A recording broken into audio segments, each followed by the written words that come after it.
Nyamara ni koko ibintu biri kugenda biba uruvange muri Repubulika Iharanira Demokarasi ya Kongo. Ari ibihakorerwa, ari n'ibiri kuhavugirwa, biri kugenda bicanga benshi mu bakurikirana ibibera ku butaka bwa Repubulika Iharanira Demokarasi ya Kongo. Birasa naho umukino wahariwe abari mu kibuga gusa ndetse n'abasifuzi, ariko abafana kugeza ubu ngubu kuba batotora cyangwa se bavangura ibiri kubera mu kibuga bikaba bikomeje kuba bigenda bigorana.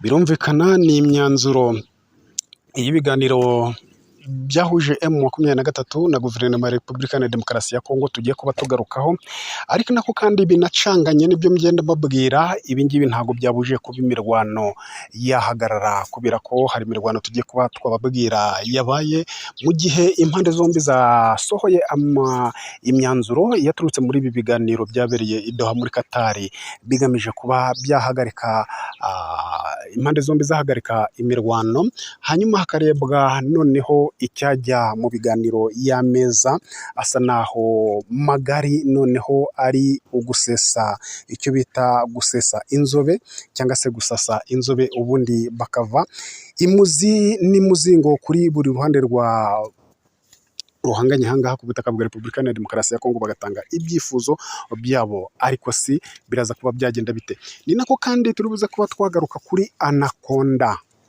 Anaconda uyu ni umutwe utarigeze uvugwa cyane ku butaka bwa Repubulika Iharanira Demokarasi ya Kongo, ariko ni imwe mu mutwe, ni special, ni bamwe muri special y'igisirikare cya Repubulika Iharanira Demokarasi ya Kongo FARDC.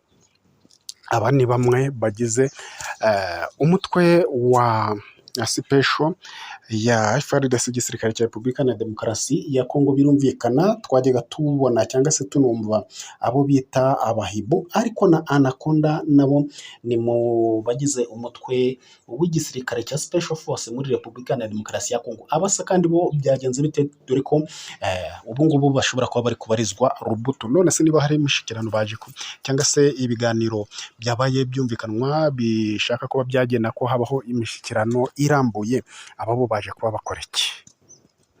Byose rero ni 5/5 ahangaha kuri Afri News Time. Uwo muri kumwe nawe birumvikana ni bya Mungu, mbahaye ikaze kuri mwe mwese mukomeje kugenda mukurikira amakuru yacu n'ibiganiro mwe muri hirya no hino mu bihugu bigiye bitandukanye, ku migabane igiye itandukanye. Mbahaye ikaze rero. Mbere yuko twanzika, kanongere mbibutse ngo hari kubura abasubscribe bakeya kugira ngo twuzuze ibihumbi 10. Ibi nanjye nakoresheje imvugo yo kuvuga ngo ni umukoro kuri mwebwe kudufasha kugira ngo tubyuzuze, natwe bikaba umukoro kugira ngo twigaragure, tunyure muri byinshi cyangwa se tugire henshi hashoboka, ubundi tubazanire amakuru 5/5 aba acaracara cyangwa se abera ku butaka bwa Repubulika Iharanira Demokarasi ya Kongo. Birumvikana rero ni imirwano tugiye kuba dutangiraho, iri kuba muri Kivu y'Amajyepfo, mu gace ka Nyangezi. Nanone kandi ni nta mpamvu twavuze ko turi bugaruke kuri izi ngingo impande zombi zabashije kuba zagaragaza. Izi ngingo zigaragaza ko hari ibyo bumvikanyeho i Doha muri Katari, ariko nanone ukibaza ni ingingo basa naho bashize hanze cyangwa se ibyo babashe byibanze kuba baganiraho, bakaba babishize hanze, ariko bigasa naho bihabanye na zimwe mu ngingo zisa naho bemeranijeho cyangwa se baganiriyeho, bakazihuriraho bakaziha umwanzuro, kubera ko n'ingingo usanga bari kuvuga ngo ni uguhagarika imirwano hagati y'impande zombi zihanganye. Basohoye iryo tangazo rero, cyangwa ku mpande zombi basohoye ibi byemezo byavuye mu muhuro wabo wabereye i Doha, umaze iminsi ubereye i Doha muri Katari, mu gihe ku isaha y'isa 11 z'igitondo kugeza ku isaha hafi y'isa 2 z'amanywa muri Nyangezi rwari rwambikanye hagati ya M23 na Coalition. Ni imirwano na n'ubundi yasaga naho ifite ingufu. Murumva kuva mu gitondo cy'isaha y'isa 11 kugeza mu masaha y'isa 2 iyo minota yose irimo cyangwa se iyo saha hafi amasaha abiri ari kurengaho iminota, nyamara ntago kwari ukubeshyeshanya, ahubwo kwari ukuvuga ngo ukora undi mu byimbo nyine amukuremo, cyane cyane ku ruhande rwa coalition nibo basaga naho bari bagabye iki gitero nyuma y'uko hamaze iminsi M23 yagiye ibashakisha ibahiga muri iriya misozi. Twagiye tubagezaho aya makuru, uburyo yagiye inavumbura bumwe mu bubiko bagiye babikamo amasasu n'amakompora anyuranye bazajya bakoresha muri ibi bice, ariko coalition ntago yanyuzwe nayo mu mujinya mwinshi, ku basa naho bari bamaze iminsi bacitse izi operation za M23, bagize gutya bariyahura ku saha y'isa 11 nk'uko nabibabwiye, bagaba igitero cyahoshoroye mu masaha y'isa 2 z'igitondo. Ariko na n'ubundi amakuru turonka ni M23 yari yagabweho igitero, ariko ibasha kubana n'ubundi yabakura aho bari bayisanze mu birindiro byabo yo hariya Nyangezi, ubundi bahagurukana muri byagiye kugera mu masaha y'isa 1 gutyo, ibahagurukana mu birindiro byayo. Niba bari bashiriwe amasasu ku ruhande rwa coalition ntago mbizi, ariko amakuru y'impamvu dufite nuko yabahagurukanye muri byo birindiro bari bayisanzemo, ikongera ikabashwiragiza mu misozi. N'amakuru twafashe mu buryo bubiri ko iyi coalition impamvu itari gucika hariya,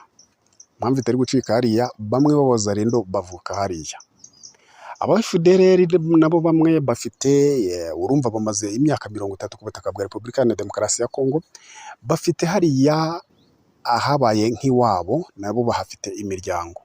Noneho hakiyongeraho gahunda ya FDNB, ingabo z'u Burundi bari guhabwa amabwiriza ko bagomba kugenda biyita wazarendo cyangwa se bayambaye nka wazarendo. Nicyo cyatumye mwagiye mubona abari kugwa hariya muri ruriya rugamba rwa infiltration batangije rwo kwimfilitira.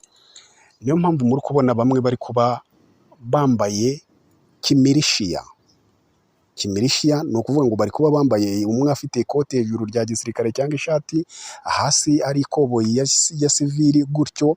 Si ukuvuga ko Repubulika ya Demokarasi ya Kongo ibuze imyenda yo kwambika ingabo zabo cyangwa se igihugu cy'u Burundi, ahubwo nayo mayeri abo Barundi barimo bakoresha kugira ngo bigaragare ko u Burundi butagifite imigambi cyane muri iyi ntambara ya Repubulika ya Demokarasi ya Kongo, bikurije ku cyo nigeze kuba nababwira mu makuru yacu yatambutseho muri kiriya cyumweru. Nababwiye uburyo Abarundi bagize gutya ba chef d'état major wabo, ibingibi nababwiye n'uburyo birimo uruntu hagati ya Neva na chef d'état major w'igisirikare w'ingabo z'u Burundi, wagize gutya agasa naho apfukamiye abaturage be, apfukamira M23, akababwira ati mwe muretse dushobora no kuva muri iyi ntambara ya Repubulika ya Demokarasi ya Kongo, ubundi muterekere abaturage babe bahahira muri Uvira, kuko nta handi basigaye kuba bahahira hafi na hafi. Ibyo si byo ngiye kugarukaho, ariko rero mu mayeri menshi y'igisirikare cy'u Burundi babona bimeze gutyo. Na n'undi Neva yarariye urufita rw'amadolari ya Felix Antoine Tshilombo Tshisekedi, akavuga ati se ndananirwa kuba ngaragaza ibikorwa, biraza kugenda gute? Niko guhitamo n'iyo ngingo yo kuvuga ngo bakomeze bakore infiltration, ntibaze kuri aba ngaba bari ntibagabe ibitero ahangaha ku mupaka uhuza Repubulika ya Demokarasi ya Kongo n'u Burundi, aho M23 yafashe igenzura aho za Gatogoto bahihorere, aho za iyo ni Kaziba, ngira ngo n'ibyo bice bindi bigana iyo ngiyo ku Burundi, aho M23 isa naho yafungiye cyangwa se igarukiye mu nkengero z'umujyi wa Uvira, ariko ku ruhande rubahuza n'u Burundi ntago Abarundi bari gushaka kwagaba ibitero, no, ni ya infiltration bari kuza bakagafatanya na izo za FDLR, wazarendo na FRDC aho muri za Nyangezi, niyo migambi yabo. Ariko ku ruhande rw'u Burundi icyo twabashije kuba twamenya mu gukora iyi infiltration icyo bagamije, sore gatoya haba hariho abantu baba bashaka kandi banakenewe kugira ngo batubwire uko bigiye bihagaze hirya no hino, nibo bamwumva baba bahamagaye. Abo nabo rero reka nihutishe nze kubaha umwanya batubwire uburyo biba bihagaze, nibo dukesha n'aya makuru tuba tubagezaho. Rero abarundi bakavuga bati cyangwa se neva ati mujye muri biriya bice bya za Nyangizi n'ahandi n'ahandi. Twababwiye uburyo hari inkambi iri mu Burundi, narayibabwiye hafi na hafi irahari.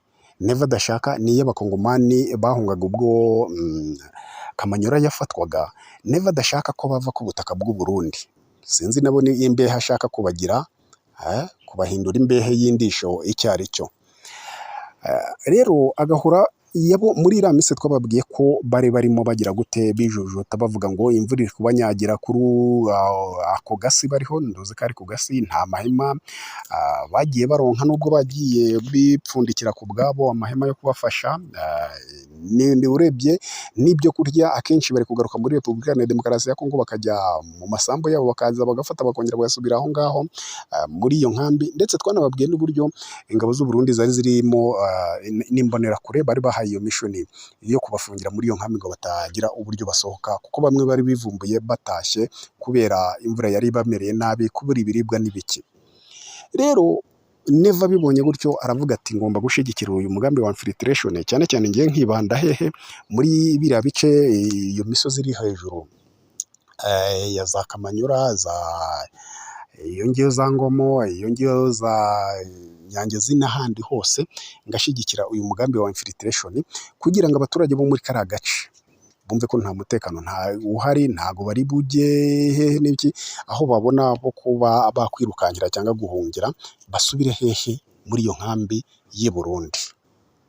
Ngibyo rero ibiri gukomeza guteza yegere mu kumva M23 yakoze operation karundura muri biriya bice, ikabatatanya, ikabahiga, ikanabica, ikabikora yikurikirana nk'iminsi ine ingahe, ariko wajya kumva bongeye bagarutse bagabye ibitero. So kuvuga ko itabakoramo cyangwa se itabahitana, irabahitana, ariko nabo umugambi wabo bagenda biyongera uko bukeye n'uko bwije bakora iyo infiltration. Nababwiye ko bamwe babasha kuba bakwihisha mu miryango yabo, ugasanga rwose unamunyuzeho wibereye kuri patro n'ibiki byose, atabasha kuba yakwiyereka yambaye civili, ariko umunsi yateguye kuba yakwataka ugasanga arakwatatse. Kandi usanga igikundi cyarwanye kuri uyu munsi cyangwa bahishuye uyu munsi si cyo kirwana ejo, kubera ko ni ingabo cyangwa se ni ubwinshi bw'abazarendo muzi namwe Repubulika Iharanira Demokarasi ya Kongo itabizi n'umubare wa wazarendo yaba yarifashishije muri iyi ntambara ya Repubulika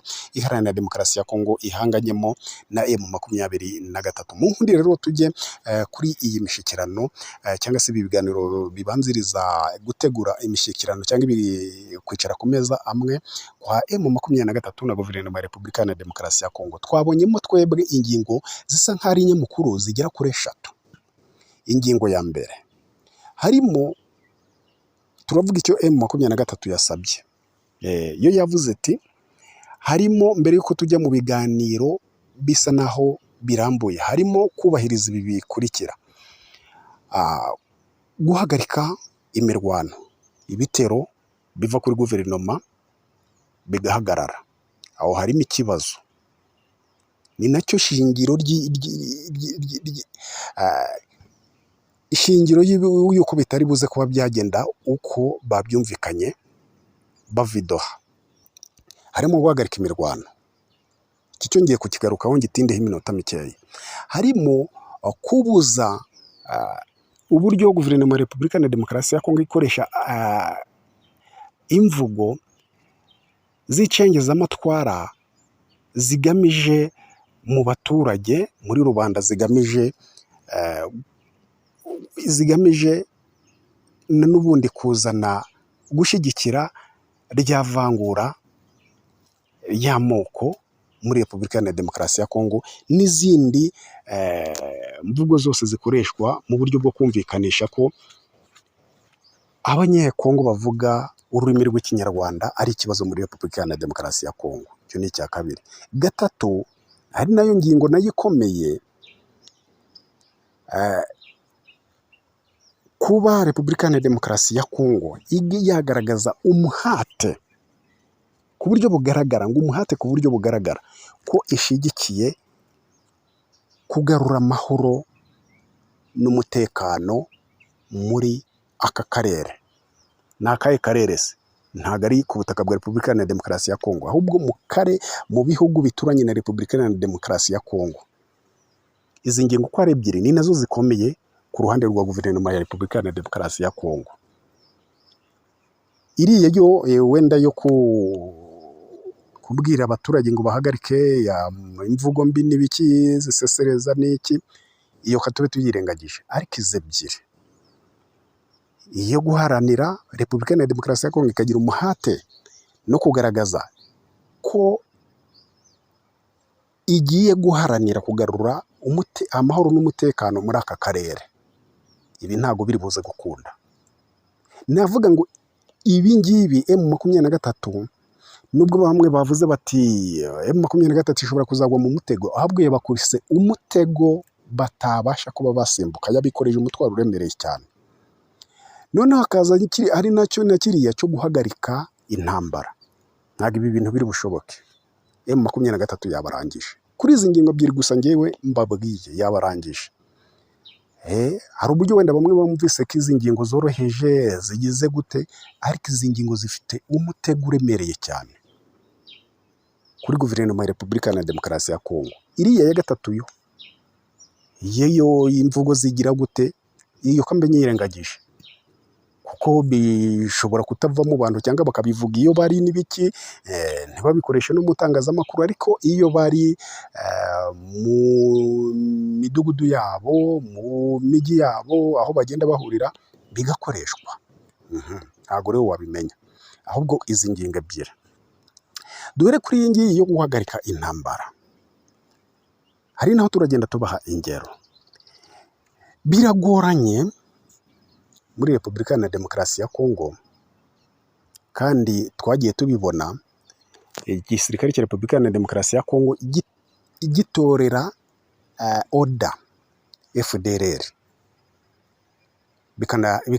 bikarangira banasubiranyemo, igisirikare cya Repubulika Iharanira Demokarasi ya Kongo ntikibashe kunesha FDLR. Kandi FDLR ntishaka ko muri Repubulika Iharanira Demokarasi ya Kongo M23 yaronka icyo yifuza. Kuronka icyo yifuza niko gushwiragira, niko kurangira kwa FDLR muri Repubulika Iharanira Demokarasi ya Kongo cyangwa muri aka karere. Ari nayo ngingo ishamikiyeho yo guharanira amahoro muri aka karere kuri Repubulika Iharanira Demokarasi ya Kongo. Batazabishobora bagifite ADF NALU, iyo yose irashinjwa ko Repubulika Iharanira Demokarasi ya Kongo ari ADF NALU, ari FDLR, Red Tabara n'indi mitwe myinshi yagiye ishamikiyeho. Ibi byose birashinjwa Repubulika Iharanira Demokarasi ya Kongo ko ariyo yabahaye intebe igatuma muri aka karere haba ibibazo by'umutekano mukeya. Kandi igisirikare cya Repubulika Iharanira Demokarasi ya Kongo ntago gifite imbaraga zo kuba cyahiga iyi mitwe, muzi n'igihe imaze ku butaka bwa Repubulika Iharanira Demokarasi ya Kongo. Nihabaho kubahiga, hazabaho kuvuga ngo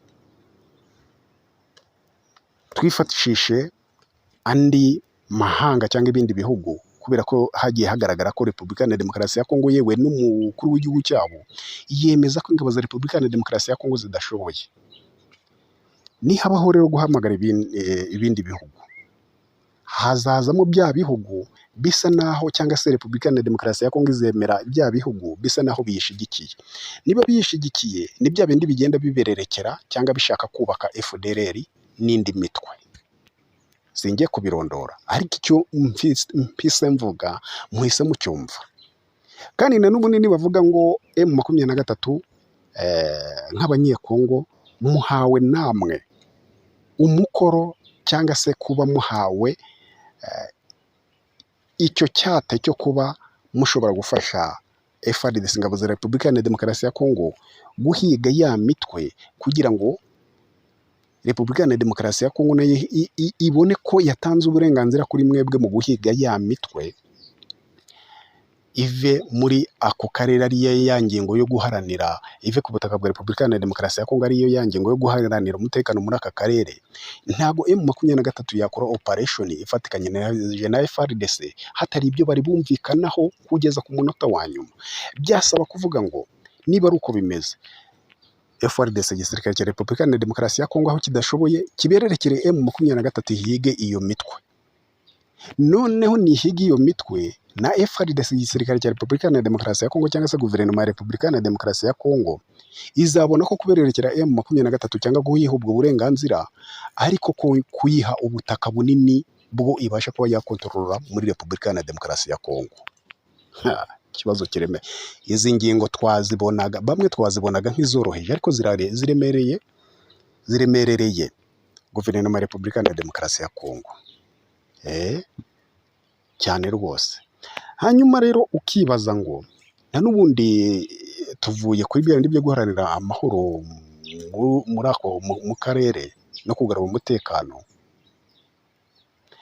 wakwibaza na n'ubundi kujya ku ruhande noneho rw'iriya ngingo ya M23 yo yavuze ngo guhagarika intambara ntagire ibitero biva kuri guverinoma ya Repubulika Iharanira Demokarasi ya Kongo byataka M23. Ntabwo ibi bintu biri buze kuba byashoboka, ntabwo ibi bintu biri buze kuba byashoboka kubera baba FDLR nababwiye na Wazalendo. Wenda FARDC igisirikare cya Repubulika Iharanira Demokarasi ya Kongo gishobora kuba cyahabwa amabwiriza bakababwira bati cease fire bakabireka, ariko Wazalendo na FDLR ntabwo bari buze kuba babireka. Uyu n'undi muzigo Felix Antoine Chilombo Tshisekedi yafashe imbunda akazinyanyagiza mu baturage adashobora kuba yakontorora, yaha oda uko bikwiye, ariko yarazi ko arimo akemura ibibazo cyangwa se aho uburenganzira abaturage kugira ngo bagarure umutekano w'igihugu cyabo barwanya M23, ariko ntago yarazi ko arimo yishyira mu kaga karemereye cyane, ariho asa naho aha inkunga mu bya politike M23 mu kunyanyagiza izo mbunda mu baturage. Si abaturage gusa, ni FDLR nyinshi zari zifite n'imbunda zahise ziziboneraho kuko nazo zagiye zitwa Wazalendo. Aba rero ntabwo bari bwemere ko nk'uko nabibabwiye ko ibiganiro biza kubaho hagati ya guverinoma ya Repubulika Iharanira Demokarasi ya Kongo na AFC M23. Barakoresha uko bashoboye kose bagende bagaba ibitero iyo bakoze infiltrate. Nk'ubu muri za Nyiragongo, za Rucuro n'ahandi na za Masisi hariyo Wazalendo na FDLR. Bavuze bati twebwe kugeza ku munota wa nyuma tuzahangana ariko twumvise Kinshasa ubuyobozi guverinoma yavuyeho. Urambwira ngo abo bantu bari buze kuba bahabwa amabwiriza bari hehe? Barabaye nk'abigumuye bari iyo ngiyo, kandi bo ubwabo niyo ngo banarwana banavuga ko guverinoma ya Repubulika Iharanira Demokarasi ya Kongo yabatereranye ikabata ku rugamba ko bo bakiri ku rugamba. Niba bo ngo bose muri kujya mwumva M23 iri kujya ihangana nabo niyo mu micungerero y'umujyi wa Goma, iyo za Nditi n'ahandi hose muri iryo shyamba ry'imisozi miremire y'ibirunga. Iki ngiki izo ngingo ebyiri mbabwiye, Repubulika Iharanira Demokarasi ya Kongo ntabwo iri bubihonoke.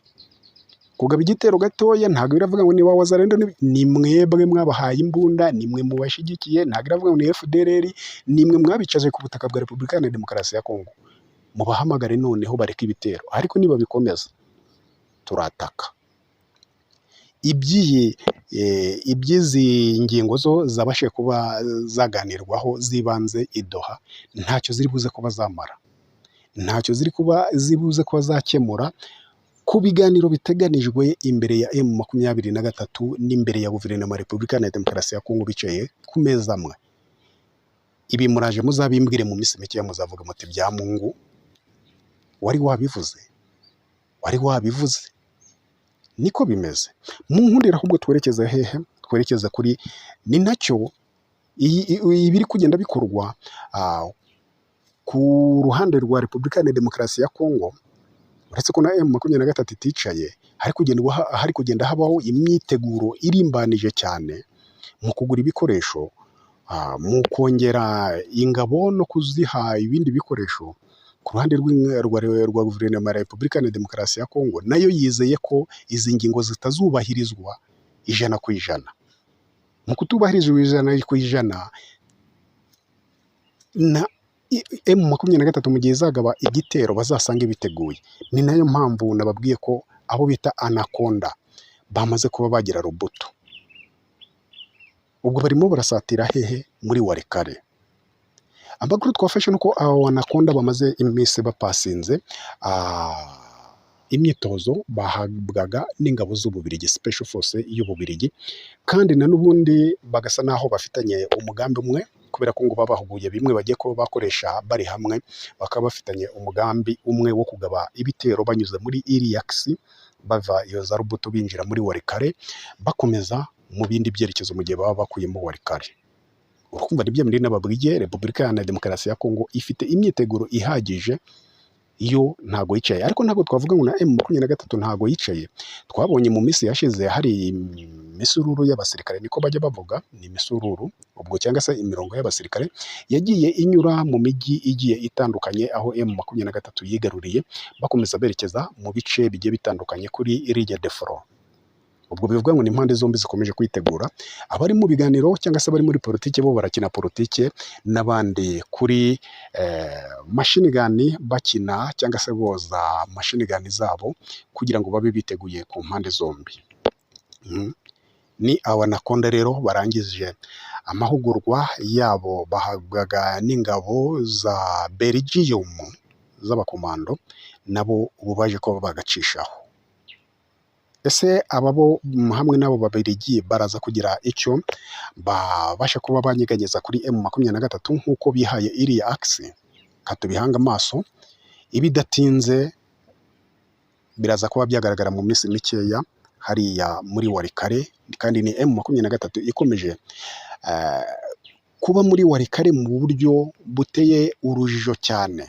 Wumva yakubisa aha n'aha, igakubita aha n'aha, ariko ntishire icyo bita deliberate defense muri Walikale, ahubwo igahora buri munsi yimuka ijya gukubita aha, ibuza amahwema koalisiyo iri muri ibyo bice. Nguko rero uko bihagaze, ngayo niyo twari tubafitiye muri aka kanya. Mbashimira kuri mwe mwabashije kuba mwatangirana natwe, tukaba tugezeranyije kuri uyu musozo w'aya makuru tukiri kumwe, muri abantu b'abagabo, kandi ari nako babwira ngo mugoza urushinge rwanyu kuri Afri News Time ni iby'agaciro kuri mwebwe no kuri twebwe. Imana ikomeze kubahira no kubaha umugisha. Turaza gusubira mu makuru yacu aza gukurikira. Ndabashimiye.